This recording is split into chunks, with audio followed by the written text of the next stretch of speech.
welcome back to the Crystal Game Engine series. I've added a couple features that I think are pretty good. So the first one is the hinge joint. So, as the name implies, it is literally just a hinge on an object.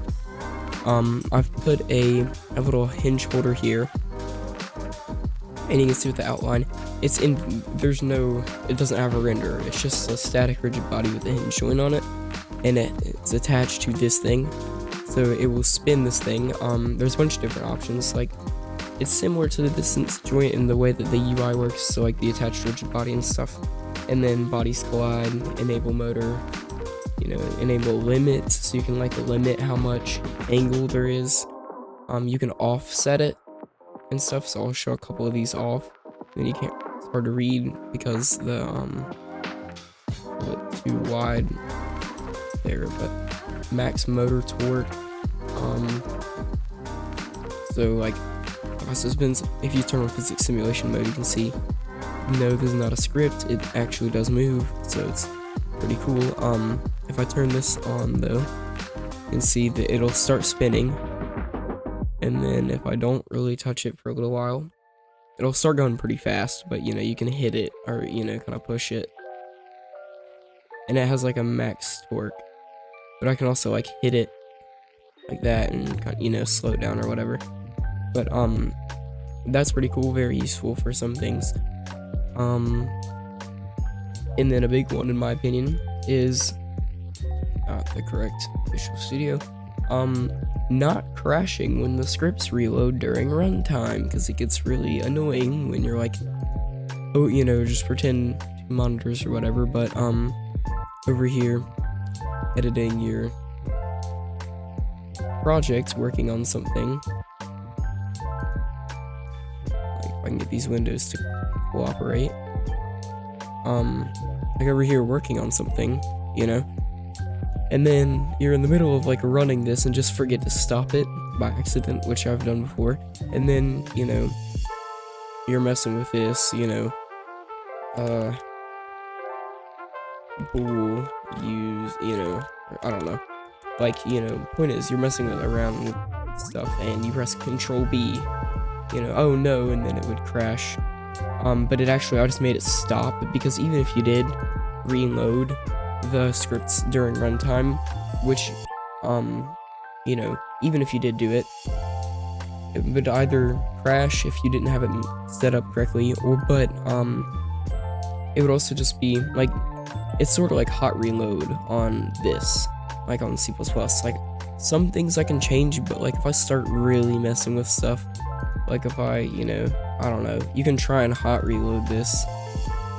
Yeah, edits were made which cannot be compiled. So, and I'm pressing Control X, not Control Z.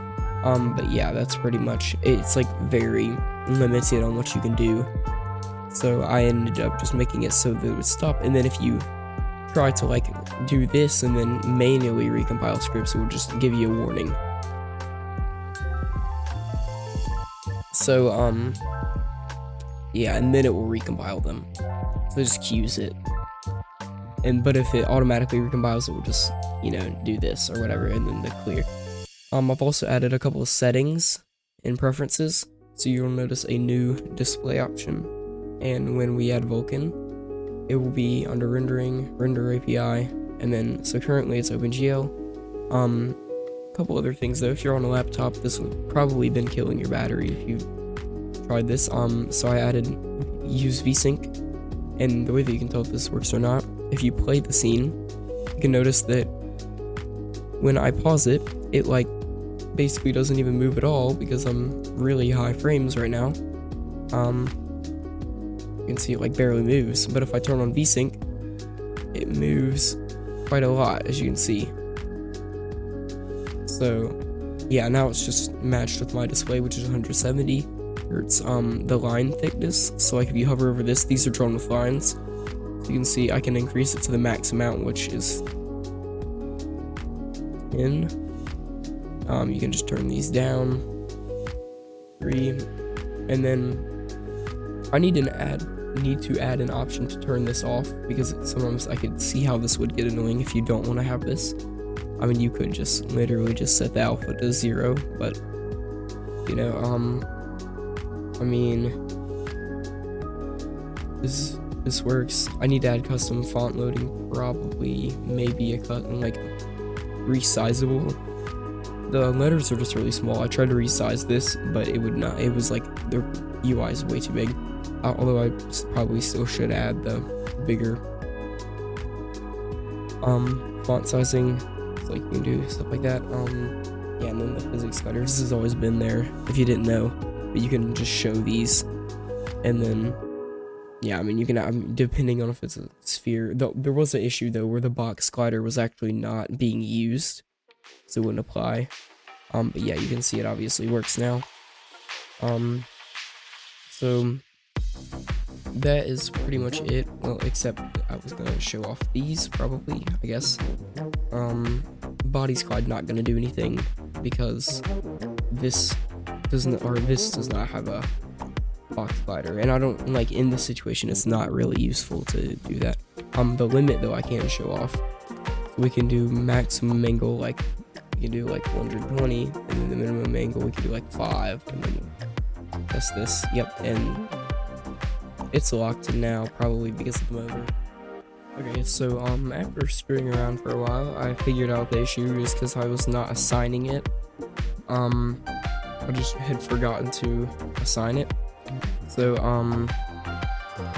now if I run it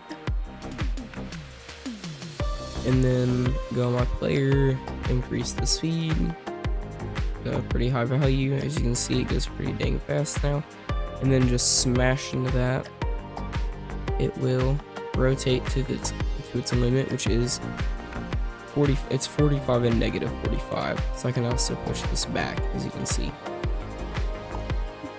So it does in fact work now. So yeah, that's pretty much it for this devlog. The next one will be documentation, probably. So definitely keep watch for that one. Thank you for watching. Please like and subscribe to support me. And yeah, that's pretty much it.